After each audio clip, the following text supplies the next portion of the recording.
இன்றைக்கி hello foodies தமிழில் காரமணியை வச்சு ரொம்ப டேஸ்டியான பக்கோடா எப்படி செய்கிறதுன்னு பார்க்கலாம். வாங்க இப்போது வீடியோக்குள்ளே போகலாம். அதுக்கு முதல்ல ஊற வச்ச காரமணி ஒரு கப் அளவுக்கு எடுத்துக்கோங்க.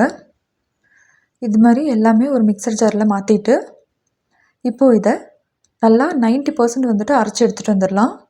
பாருங்கள், இந்த அளவுக்கு இருந்தால் போதும். இப்போது இதை ஒரு பவுலுக்கு ட்ரான்ஸ்ஃபர் பண்ணிக்கலாம். இப்போ அதோட ஒரு கப் அளவுக்கு அரிசி மாவு, அரை கப் அளவுக்கு கடலை மாவு, கொஞ்சமாக கருவேப்பிலை இந்த மாதிரி கட் பண்ணி சேர்த்துக்கோங்க. 3/4 டீஸ்பூன் அளவுக்கு இஞ்சி பூண்டு விழுது,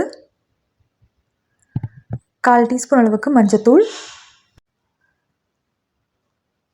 அரை டீஸ்பூன் அளவுக்கு தனியாத்தூள், அரை டீஸ்பூன் அளவுக்கு காஞ்ச மிளகாத்தூள் காரத்துக்கு ஏற்ற மாதிரி சேர்த்துக்கோங்க. 1/4 டீஸ்பூன் அளவுக்கு பெருங்காயம், தேவையான அளவு உப்பு. இப்போ இது எல்லாத்தையும் ஒரு தடவை நல்லா கலந்து விட்டுருங்க. இந்த மாதிரி நல்லா கலந்து விட்டதுக்கப்புறமா 4லேருந்து 5 டீஸ்பூன் அளவுக்கு தண்ணி சேர்த்துக்கோங்க. அதிகமாக தேவைப்படாது. இப்போது இதை நல்லா டைட்டாக பிசைஞ்சு எடுத்துக்கலாம். பாருங்கள், இந்த அளவுக்கு டைட்டாக இருக்கணும். சப்பாத்தி மாவோட கொஞ்சம் டைட்டாக இருந்தாலே போதும். இப்போது இது ஒரு 5லேருந்து 10 நிமிஷம் ஊறட்டும்.